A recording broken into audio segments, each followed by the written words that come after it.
Tēnā koutou, everyone, and welcome to this ENA hosted webinar. I'm John Clark, Executive General Manager, Future Grid, and today I'm joined by Tania Lund and Andrew Sykes. And we're here to give you an overview of our Te Kanapu Future Grid program. This is probably the third engagement we've had with the ENA, so we really value how the ENA is working with us here to help us spread our story. We have already had a session with Future Networks Forum and also with the chief executives at their AGM. Today's briefing is aimed at a more general audience. If in the course of this briefing you want to know more or delve a bit more into the technical detail of what we're doing, please get in touch. And also to note that this is being recorded and there is a Q&A. So if you have a question while we're talking, while we're presenting, and we hope to get through things within 30 minutes or so to allow for some questions, then please put them in the Q&A. That's being actively monitored and we will use that as a basis for the questions. So I'm going to hand over to Tania now, who will talk about the context of our Future Grid Te Kanapu work. Thanks, John. Tēnā koutou. My name's Tania Lund. For those that I haven't met yet, I'm the Program Director of Future Grid, and it's great to be able to be with you today to talk you through our program. So, our changing context. And so really we've got two North Stars for Te Kanapu. The first one is that we are reaching towards a growing and thriving future New Zealand. So the first North Star is about economic growth. The other North Star is that New Zealand has reached net zero at 2050. So it's about decarbonisation. When we're thinking about building a future grid blueprint for New Zealand, we're really thinking as well about our new energy future. We know that there's an increasing demand from electricity that comes from a number of drivers that you can see there on screen. Where we're particularly interested in is in new industries. And also we're thinking about the increasing supply of electricity, new power plants and storage. We know that electricity supply will be more distributed. And we also know as more of our lives will be powered by electricity when we get to 2050, that supply needs to be more secure and more affordable. Within all that is Transpower's enabling role. What's our role to enable a growing and thriving economy, and what's our role to enable New Zealand reaching net zero at 2050? So there's 5 key factors that you can see down the right-hand side, but one that I want to draw your attention to particularly is where we're taking a whole of system view to develop the power system and plan for that infrastructure. So that's not to be the central planner, but given our unique position and role in the electricity system, we are thinking about things holistically. Thank you, Tania. I'll provide a bit more context to just where we are today and why we're doing this work. So today we're doing lots of good work incrementally upgrading the existing grid. You know, between now and 2030, we have something like $3 billion of investments that are largely upgrades to the grid we have today.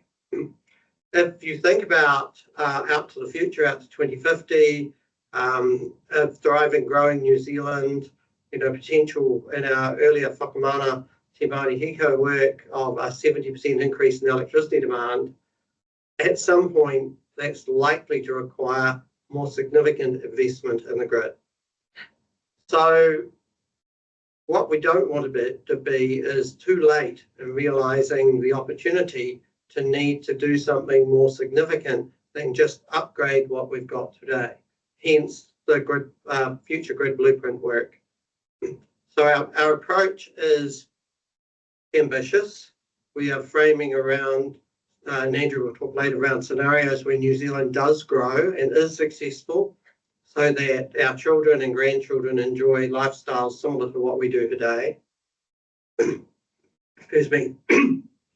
And an important part of that too is not just growing the grid, but what role innovation, smart grids and CER happen. It's really an and between, a decentralized, digitalized future and also reliance on centralized resources. Getting CER smart grids right will make sure that we can build the optimal assets in the future.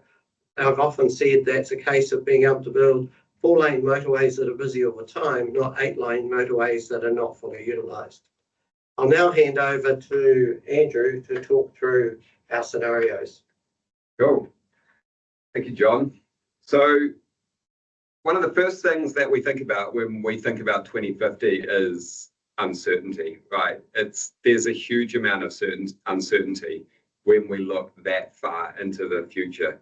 So scenarios are our tool for thinking about that uncertainty and quantifying that uncertainty and thinking about how things could be different if we charted a different course going out into the future.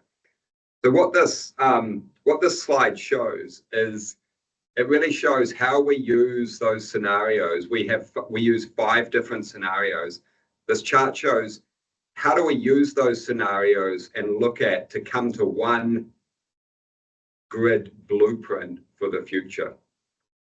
So in each scenario, we look at what's a sort of optimal network development plan within that scenario. That's quite straightforward because when you're living in a scenario, you sort of know what's happening within that scenario.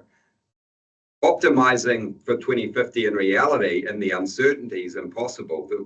The concept of optimization goes out the door because you just have too much uncertainty. So when we look across those 5 different scenarios, what we're really looking for is where do the priorities, where do the investments that we want to make start lining up so that that area in the center where all those circles overlap, those have got common priorities across all of those scenarios. So those are the ones that make sense to get on with.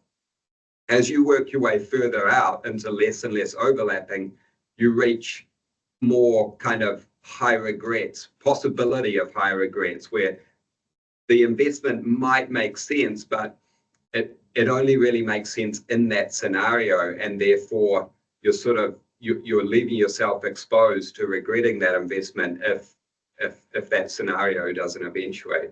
So that's kind of how we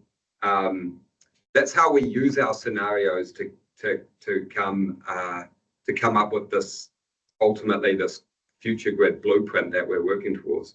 So I hand back to Tanya now to talk about the consultation around those scenarios.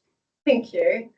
One of the things that we've been doing differently with our Te Kanapu work is asking stakeholders right up front to inform our work. So back in July, we went out with our first consultation. And that was when we're thinking about 2050, we really wanted stakeholders to tell us what they think will be driving the economy in 2050. We didn't want to assume that we'd be doing the same things today in 2050, except that it would just be electrified. So we went out with our first consultation and we asked people to tell us or to imagine Aotearoa in 2050. We asked them what will be driving the economy, what technology will look like, and what should be our priorities for developing a future grid blueprint. Some of our key findings were, in terms of driving the economy, stakeholders told us that existing sectors like agriculture and dairy will be key. And from new and emerging sectors, they told us that data centres and AI will factor very loud and clear. They also told us some things that we need to think about in terms of our priorities. They said that Transpower needs to focus on an optimised long-term holistic planning for a grid that is more flexible, more decentralised, and supports more distributed energy resources. So we took all that information and we weaved stakeholder insight and views into the development of our scenarios. So we didn't develop these scenarios in isolation. From that feedback, we went out with 5 potential scenarios that represented Aotearoa in 2050. Each of those scenarios presents a different mix of goods and services, local and global politics, and demographic shifts. Andrew, later on in the webinar, will take you through in a bit more detail those scenarios. We published our consultation on those 5 different scenarios in mid-October, and it closed last Friday, the 14th of, or actually 2 weeks ago, on the 14th of November. Continued engagement on our scenarios, of course, is welcome. Right now, we're deep diving into stakeholder feedback and insights. I'll share some more of that in our webinar. And we will publish our finalised scenarios in 2026. What that means is we'll be taking the insights from stakeholders that we've heard throughout our program of engagement and this consultation and weaving those into our potential scenarios to produce our final. And now I'm just going to hand over to Andrew, who's going to run you through the 5 scenarios. Cool. Thanks, Tanya. So the chart up on the screen now shows the growth in electricity demand. This is annual electricity demand, annual national electricity demand from today, where we have that electricity demand today is around 40 terawatt hours, what it could be in 2050 under our 5 different scenarios. And there you can really see that uncertainty, how significant that uncertainty is. A low scenario, patchwork nation, that goes from 40 terawatt hours up to 63 terawatt hours in 2050, whereas the Made in Aotearoa scenario, the highest one, goes up to 113 terawatt hours by 2050. So a really significant range of possibilities across those 5 scenarios. The compound annual growth rates of those scenarios over that period range from about 1.5% in the Patchwork Nation case up to around about 4% per annum in the Made in Aotearoa case. So what's driving that growth in each of those different scenarios? That's where the sort of narrative and the drivers come into it. So this chart here looks at just that 2050 year in the previous chart, and it says, what's the annual national electricity demand and how does that break down across different drivers of electricity demand. So the different drivers that we have there is next gen agriculture or next gen farming, e-fuels, data centers, other types of transport, electric vehicles, industry, process heat, and residential heating and cooling, and others. To take you through the scenarios just quickly. So Patchwork Nation, that's the first scenario on the left there. That's a scenario where it's actually very closely aligned to the Treasury's forecast scenario. So it sort of sees a world of sluggish growth, unclear direction set by government, and New Zealand has to sort of make do with this. There's still electricity demand growth in that scenario. Most of that comes through from electric vehicles and electrification of process heat that we already see underway and happening through the likes of Fonterra, the steel mill, and other sort of initiatives similar to that, and some data centers coming in too. But overall, growth is sort of struggling in that case. Aotearoa Electrified, the next scenario on the chart there, that's a world where the scenario narrative behind that is that New Zealand sees climate change and reducing its emissions from its economy as sort of the most important thing that it can do. However, the rest of the world, the global context in that scenario is that the rest of the world doesn't see climate change and emissions reduction as being the most important thing. So that scenario, Aotearoa Electrified, it's a lot like the Climate Change Commission scenarios from 2021, 2022. It's also similar to our Whakamana I Te Morihiko scenarios from 2020 as well. A bit of a continuation of accelerated electrification, if you like. Moving on to Global Green Rush, this has a very similar New Zealand context, but what changes in this scenario is that the international context, that global context changes. And this is a world where not only does New Zealand see climate change and emissions reduction as being the most important thing, but the rest of the world sees it too. And that in that case, New Zealand receives the sort of the tailwinds of the global community striving towards similar sorts of things that New Zealand's striving towards.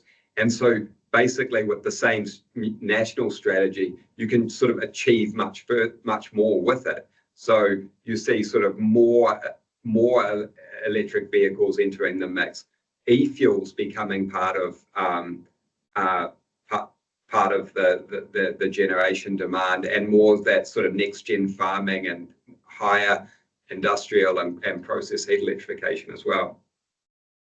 The fourth scenario there, made in Aotearoa, that's a really interesting scenario. So New Zealand's current sort of economic trajectory is that we're sort of moving away from a goods producing economy and moving more into a services producing economy. So that trend has been sort of slowly working its way through the economy over the last sort of 10, 12 years.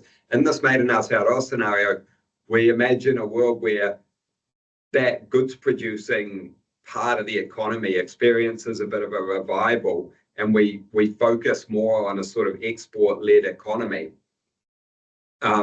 So in that case, you see a substantial increase in things like industry in New Zealand. Process heat, again, is a big part of it. And we really capitalize on the opportunity that we see from e-fuels. And a lot of the conversation that we've had with people in hard-to-abate sectors like aviation, international aviation, shipping, and things like that, a lot of them have said, well, in fact, some of them have just directly said that it's impossible to overstate the opportunity that New Zealand has in that e-fuel sector. They see it really clearly as being a massive opportunity for New Zealand.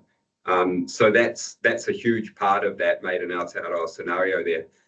The final scenario, just quickly, Aotearoa intelligence. So that's our digital or AI scenario, I guess, and that's where this current trend that we're seeing, where around the impact of AI and digitalization that's taking off all around the world. That's a scenario where New Zealand decides to take a really big bite out of that apple and just get right involved in the AI boom that's happening around the world. And that's there you see that really large green chunk of demand sitting on top of that scenario. That's that sort of added data center load that you see if we were to really target that for growth. So if we just, so that's sort of an overview of the 5 scenarios. If we just step back a little bit and sort of say, okay, well, how do those Te Kanapu scenarios, how do they compare with, you know, other scenarios that sit out there? And you can see that, so this chart that's up on the screen now, that kind of shows how these Te Kanapu scenarios compare to both some New Zealand forecasts and some international comparisons as well. So you can see the Edges 2024 scenarios. Those are the scenarios that are produced by MB. Those are actually a really important set of scenarios for Transpower because they actually dictate what we can actually invest in and the scenarios that we have to use in our regulatory investment test. So those are important scenarios. Whakamana I te Morihiko, those are our previous sort of strategic direction scenarios from Transpower from 2019. The Business Energy Council 2060 saw between sort of around 100 to 120% growth in electricity demand by 2050. So, and then you see those Te Kanapu scenarios, which push the envelope a little bit further. They actually go right up to around 150% growth. But they also cover a much wider range. So, so two things on that front. So, but generally speaking, those Te Kanapu scenarios do push the envelope in terms of what's what's possible for New Zealand to achieve by 2050. And when we compare those with the international comparisons, actually they don't look low at all. So the IEA scenarios is substantially higher, and McKinsey. NESO is the UK electricity market operator, and AEMO is the Australian electricity market operator, and they see very similar sort of growth trajectories for their own electricity markets as well. So I'll hand back to Tanya now to take us through some of the feedback we've heard on these scenarios. Thanks, Andrew. Just before Tanya comes in, just for context, again, our scenarios are very much upside. They're very much about a thriving New Zealand. Two really important things to keep in mind here. One, we're looking to identify what role the grid has as an enabler. Yes, we could take much more pessimistic scenarios, but what we don't want to do is get to a point where we've underestimated the opportunity for New Zealand. You know, we're 10, 15 years down the road, and suddenly we wish we had been bolder, we'd had more resources, we were able to develop the grid in harmony with the wider power system and unlock more potential for New Zealand. If that doesn't happen, if we don't grow, then we don't have to go as fast, we can slow down. One thing we can't really do is speed up. The second point, which was to the slide Andrew talked about, the overlapping scenarios, we're really looking for a least regrets pathway forward here. So, you know, out of this work will come, you know, 5 potential grids for the different scenarios. What we'll be really focused on is what does it tell us we need to do in the 2030s and the early 2040s. Right, so this process won't necessarily be the first time we do it. It's about setting a direction. You might have seen a lighthouse in one of our earlier slides. It's setting a direction to the lighthouse, taking the first steps. It's not about coming out with this is what we must do, all sorts of conditions, we shall not be changed. It's about what are the low regrets things that we need to do in the 2030s and 40s to make sure the grid is an enabler. Tanya, over to you. Thanks, Tim. Thank you. And just to remind everyone, we asked stakeholders what they saw as the strategic opportunities for New Zealand to really grow and thrive. And that was what is reflected in our potential scenarios. So consultation 2 has just closed. As I said, we're working through the analysis, but at this point in time, we have over 160 submissions, which we're really thrilled about. What I can tell you is that the Made in Aotearoa scenario is resonating really loudly with stakeholders. That's still coming out at their preference. They're really seeing strong potential for the dairy sector and agriculture sector in New Zealand. We've got Global Green Rush there, as well as Aotearoa Electrified. One of the other emerging things coming out is stakeholder views that AI and digitisation is a strong opportunity for New Zealand. So we'll let the analysis do its thing, but it may be the order of those preferred scenarios changes at the end of this round of consultation. Now, some of the key emerging themes. What we are hearing loud and clear is that stakeholders have a strong appetite for New Zealand's clean energy innovation and transition.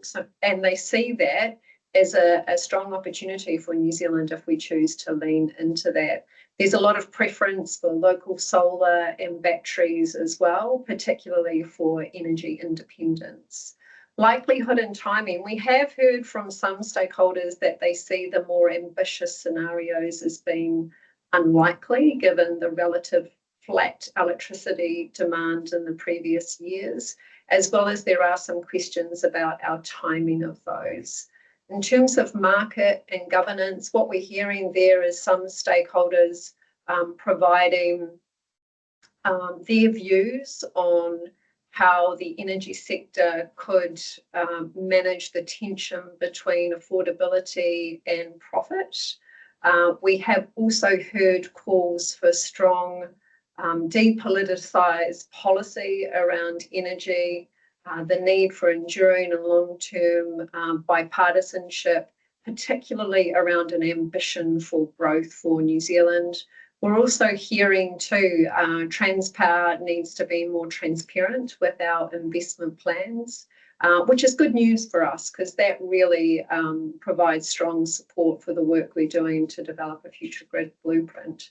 In terms of generation preferences, again, as I said, there's a lot of feedback for solar, particularly at the local level. Geothermal is coming out strongly. We're also seeing stakeholders talk about new technologies for New Zealand in terms of small nuclear reactors. I'm not saying that that's in the majority, but it's certainly something that we've heard quite consistently throughout this program. Cool. So what's next for us? So obviously the scenarios that we spoke to earlier were the scenarios that we consulted on. So one of the important next things is to sort of refine those scenarios based on the feedback that we're receiving through that consultation and engagement process. We'll also be breaking that down into regional breakdowns. So, you know, what does it mean for regions? This is really important for us, obviously, as a grid, because it's not just how much electricity is in there, it's, you know, how does that break down across regions and what portion of that demand is supplied through local supply options. So coming up, one of our big milestones that we're working towards is a publication of our technical approach and methodology. So look out for this. We're aiming to get that out in the second week of December. It'll be a sort of full description of the methodology, if you like, the picture that you can, the flow diagram of what you can see up on the screen there as a sort of an indication of the different inputs and the process that we work through in terms of market modeling and power system modeling, the loop that we work through in that case to come up with the cost benefit analysis that works through the grid blueprint. So, you know, for the sake of transparency, but also to start a conversation with the industry, we'll be publishing that technical approach with all of that methodology in there. So look out, there'll be that, as I said, that's coming in the second week of December. We'll also be putting on another webinar at the launch of that. So that should be around mid-December, say. We haven't got the date set yet, but it's coming up. So yeah, so that's all coming up and all obviously working towards that blueprint and in 2026. I'll hand over back to Tanya to talk us through the. Thanks, Andrew. So this is just to give you a forward picture of where we're headed in our work to develop a future grid blueprint. Number 1 and 2, both of those we have completed. So those are our first consultations. Underpinning all of this, of course, is a program of engagement that is continuous throughout with our stakeholders. As Andrew mentioned, mid-December, we're on target to publish our technical approach. So please keep an eye out for that. We'll have a launch webinar around the same time, and we'll also have a more detailed webinar, a deeper dive into the technical approach and that work, perhaps late January and February next year. So watch out for that invite. Then we will publish our finalised scenario, that's number 4, a future direction, in February next year. So as I said, we're undertaking the analysis. We now need to weave stakeholder feedback and insight into our potential scenarios. So watch out for our finalised scenarios and the supply side mix in February next year. Then Andrew and his team has a lot of work ahead of them as they run the methodology.